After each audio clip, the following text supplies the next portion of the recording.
What's up, everybody? It is the Goal60 here. College football bowl season has got to us already. The time is flying. The year has almost passed us up, but we're heading into bowl season. That's a great time of year for everybody. This week, I'm joined by my friend Cody Kirk from the Square Chair.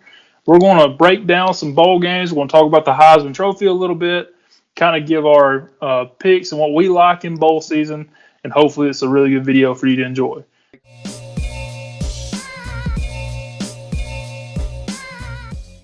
5 games coming up in this block, and that is the New Year's Day games.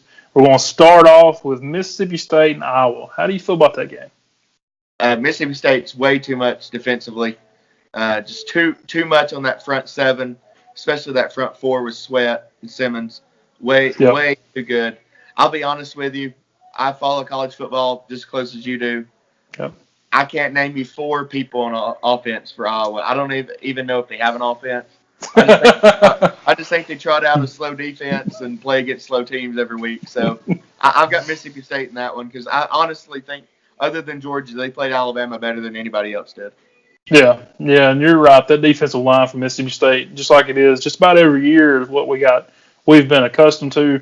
They're stout, and like you said, I think more than outside the quarterback, Nathan Stanley, that's just about all I can name on Iowa's entire team, really. Yeah, I mean, T.J. Beathard a few years ago at quarterback. I remember their quarterbacks, and they have a big corn-fed offensive lineman every now and then. Oh, absolutely. It seems like the Big Ten, the offensive line is just – it's like they just feed them straight up, protein. Starch. And yeah, it's nothing but starch. I mean, they're huge. But so I think we're in agreement there, Mississippi State. Next up, a game that I can't believe I'm about to say this, but I'm probably going to be one of the biggest LSU fans in the country. Go Tigers. Exactly. It wouldn't bother me a bit if Coach O comes out there and puts on the helmet himself, because I would just about like to see everybody that's on the LSU sideline get a chance to play against UCF, which would mean that they have broke one off with them and really beat them to death. Yeah. That's just how I feel about UCF and the way that they run their mouth. Well, you're probably not going to agree with me here. In games like these, what matters most? Motivation. I know. Who wants to be there? I don't think LSU cares about this game. They've had 3 or 4 people say they're not going. They're going to be playing second string in that secondary. And that's one thing about UCF is their receivers and even their backup quarterback is really, really good. It's not even about them. It's about the system. Yep. And they're going to put up points against LSU. I mean, I know it went 7 overtimes, but you can't tell me that Alabama gives up 70 points to Texas A&M that night. No, I totally agree. They would hold them to a couple of field goals every now and then. So, absolutely. As much as I want to pick LSU, I think I'm going with UCF. I think they want it more than just about anybody, to be honest with you. We can both agree that this is Auburn's fault. Oh, for sure. Everything is.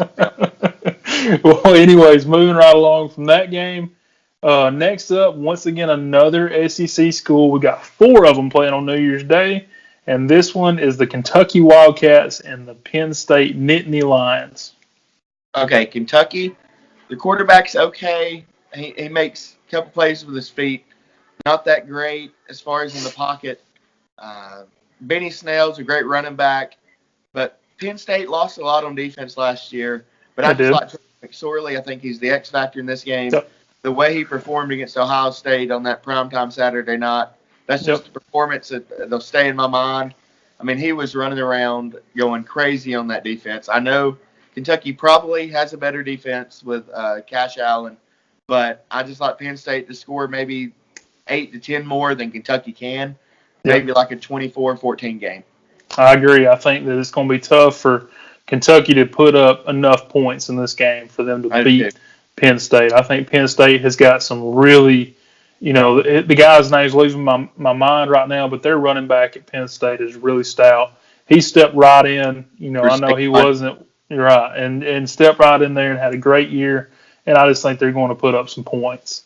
Yeah. After that, we leave the SEC schools for a second. We pick up Washington and Ohio State. Well, in my opinion, I think Ohio State's going to be you got to go back to the motivation factor.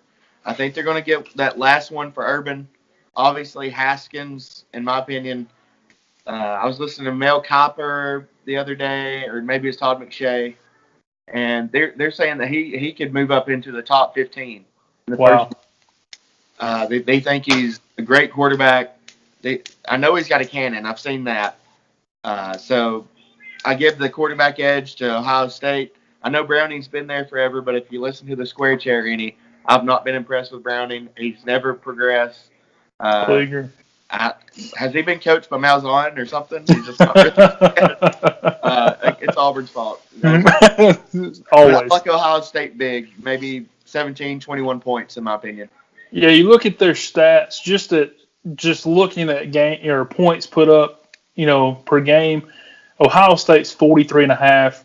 Washington's 26. I mean, you look at that just by itself, and I know that Ohio State doesn't have a really good defense this year. Don't get me wrong, but I don't think that Washington is going to score a ton of points. They're just not built to score a lot of points. They're built to play really good defense and put up just enough points to get by, and that's not what you got to have in this game. Well, if you go back to last week in the Pac-12 championship, I think they won 10-3, but the only touchdown they scored, I think, was on defense. Yeah. So, it was either special or defense. So it was 10-3. I mean, that's 2011 LSU Alabama. So. Agreed.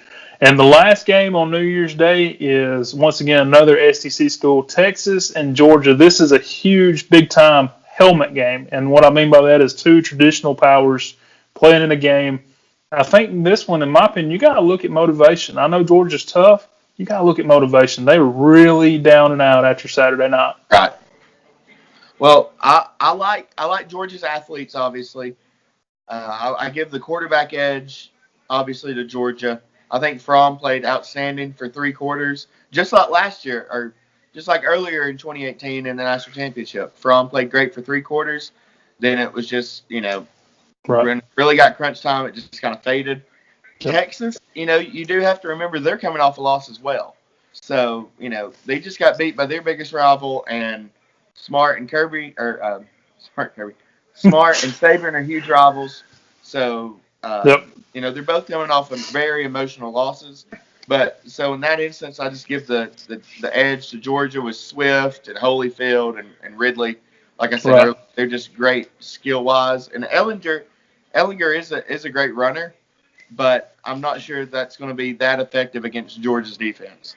This, and of course, people watching this video may not be from where we're from, but, Kirby Smart, and like you're talking about that little rivalry that has kind of built up just over the last couple of years, obviously, that's kind of reminds me of when Pat Dye was at Auburn, because it was Pat Dye used to be the coach at Alabama. He goes to Auburn to be a head coach, and they play every year.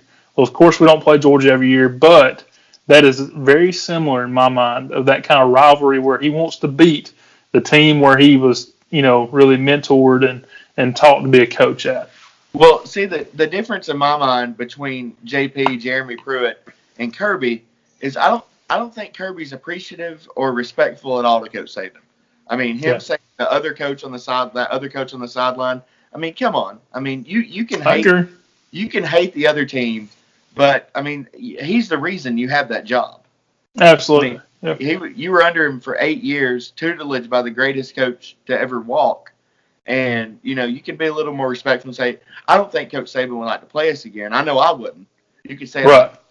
But, just all the way he refers to him, I just don't really think it's very respectful. And Jeremy Pruitt seems very appreciative. So that's absolutely. 60% of the time, it works every time.